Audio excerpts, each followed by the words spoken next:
Good morning, garden friends. I have so much to show you this morning in today's Sunday garden tour. My adorable bridge garden is finally finished. Also, I just started a brand new garden project in the front of my house. But first things first, look at my beautiful sweet potato vine. Since last Sunday's garden tour, this must have grown 2 more feet. I really have no idea how much longer it's gonna last, but it doesn't matter. I'm enjoying it right now so much. And inside the vintage bathtub is my beautiful citrus lantana.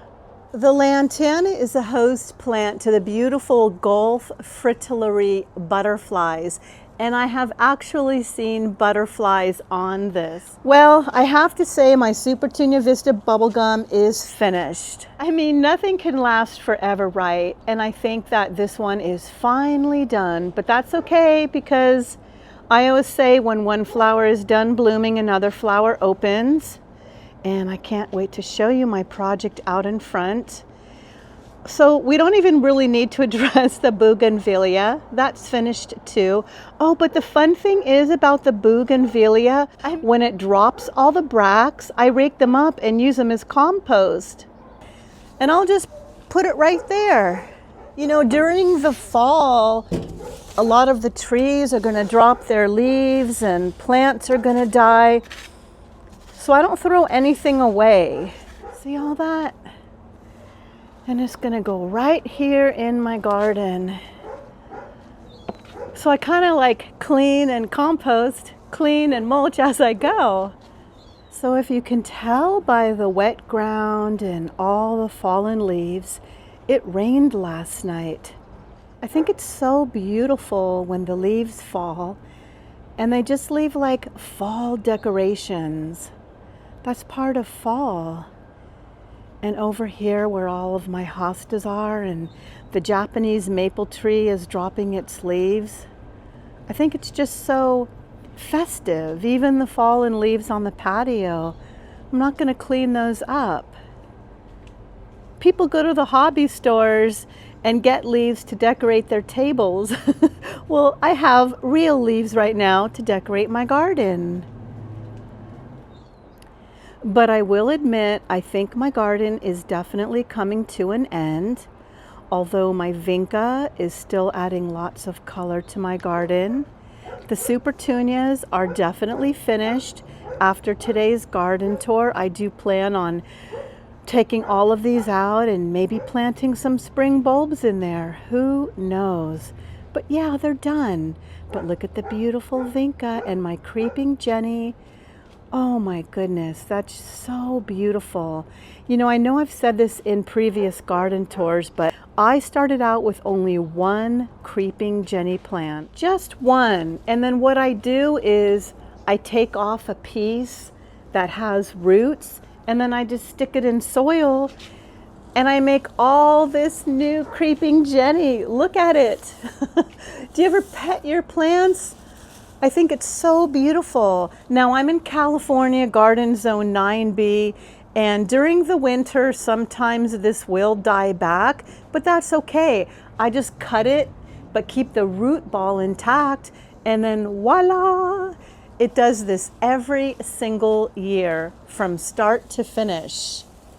Oh, this is Vinca minor. This isn't Creeping Jenny. It looks like Creeping Jenny, but it's a trailing vinca. That's the best way to describe it. Both are absolutely beautiful and wonderful. And right here is a Clematis armandii snowdrift. I just planted this in a pot this year. Oh, there's new growth. How exciting. And I expect this to bloom in spring. So I'm excited about that. Not that I'm already talking about my spring garden, but I mean, one can't help imagine, right? And inside this pot, I have no idea what this is. This just started popping up. I'm thinking maybe Monarda. It has a very interesting smell. Oh well, it's gonna be a surprise. Sometimes I just leave things alone. and let nature take its course and then just kind of see what happens. Because my cottage garden was looking really sad last week, I did the unthinkable. I actually went out and I bought mums. Every year I tell myself, I hate mums and I'm not going to buy any more. And then every year I buy more. Well, because it's one of the only things that they sell right now at the garden centers, and my little poor sad cottage garden needed a little pop of color. And then when the mums are done blooming and they outgrow that pot, I think I'm just going to transplant them right here. I grew a mum there before once. It got absolutely huge. So I know they like this spot. Plus I think the pink Martha Washington geranium looks really pretty against the pops of yellow colors. And this is my narrow space vegetable garden. 3 feet 4 inches wide. It's looking absolutely healthy. I have a chili pepper right here in front. Then I have some lunchbox orange peppers. And down there I am growing okra. And I'm actually letting it go to seed because I have 3 okra plants. I'm letting a couple of these okras get really big because I grow all my okra from seeds from the previous years. If you ever notice aphids on your okra, I just hose them off with a garden hose and it seems to do the trick. They come back pretty quick, but then every time I water, I just spray them off, and that's always been the trick for me to kind of control them. Now, before I show you my completed bridge garden, let me just quickly take you to the back of my garden and show you what's going on there. These are Canterbury bells. I grew them in pots this year, but they're biennials, which means they're not going to bloom until next year. Okay, I have a little aster and a chili pepper plant that is finally making chilies. If you've ever tried to grow chili peppers and you notice that all the little white flowers start falling off and you see them on the ground, that's because chili plants, the peppers, they don't like temperatures over 90 degrees. So they get heat stress and then the flowers fall off before they even have a chance to get pollinated. I live in California, Garden Zone 9B, and it took a long time for these chili plants to finally make peppers. I couldn't understand why all the flowers just kept falling off. So I researched it and found that out. You know, that's a wonderful thing about YouTube and gardening channels is we all watch our favorite channels, right? I have my favorites, you have your favorites, and then we share what we learned. So it's a wonderful garden community. That's what I learned, and now I'm passing it on to you. And I have a couple more chili pepper plants right back here behind my vintage bathtub. Oh, look at that sweet potato vine. It's creeping out to my garden. You know, because I consider my garden so small, I just try to make use of every space that I have.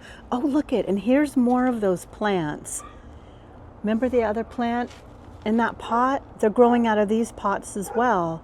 Chances are I probably left something in there. Who knows? That's why I'm just going to leave them. See all my chili peppers? You know, I feel like my garden, I don't know if it's even worthy of a garden tour. Part of me was thinking that maybe this will be the last garden tour of the season. So if next week you don't see a garden tour, you'll know why. I just don't want to make any promises because I just, you know, it's going to come to a point where I'm not going to have anything to show you. I do have a grapevine plant growing up my arbor that was just made from cattle panels. And last week I told you I was going to take the 2 zinnias down, but I'm just letting them go to seed. See? There's the zinnia seeds. And I already collected a whole bunch of seeds, so I'll just probably deadhead it and just throw them in here and just let them come back on their own next year. Hopefully they'll come back on their own, but if not, Like I said, I already harvested a ton of seeds. Here's my adorable little fairy garden with some zinnias, vinca that are still blooming, and my succulent propagation station. Isn't it just so beautiful after a good rain? Just a quiet little walk. And my Gara. So many bees on the Gara. They like this early morning as well. And behind the Supertunia Vista bubblegum is a salvia. And the cooler season, the roses really start coming alive again. Oh, my zinnia is flopping. Yeah, they're totally done. But this is the season for roses. My pretty little miniature rose.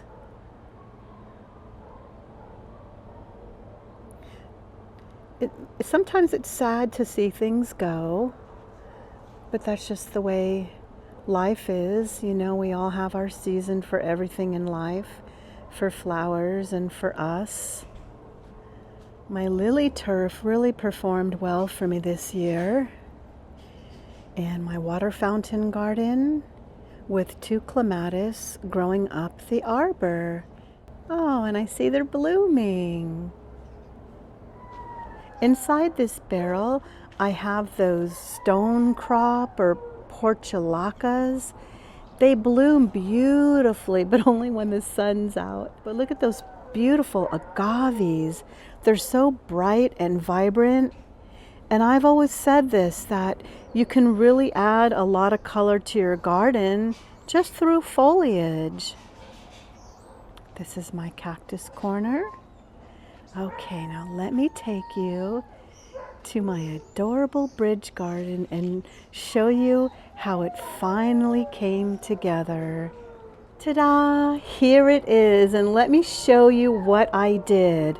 I laid the mulch down, and I even added some of those lemon coral sedums. I just took those from the front of my house and I transplanted them here because at the garden centers, they don't sell a whole lot of stuff right now.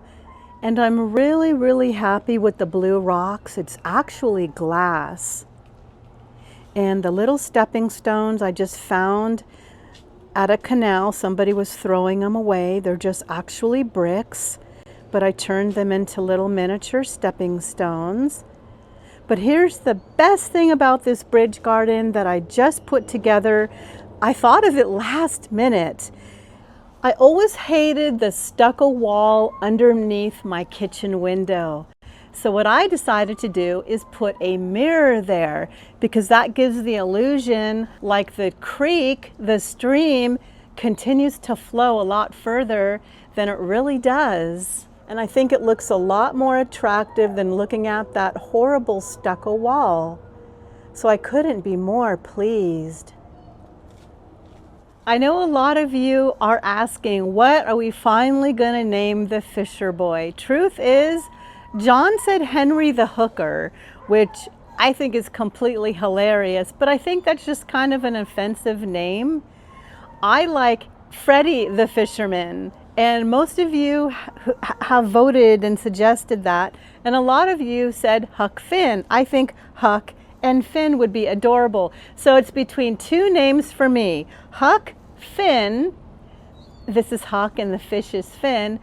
But also Freddie the Fisher Boy. So those are 2 names that I'm kind of contemplating and going back and forth on.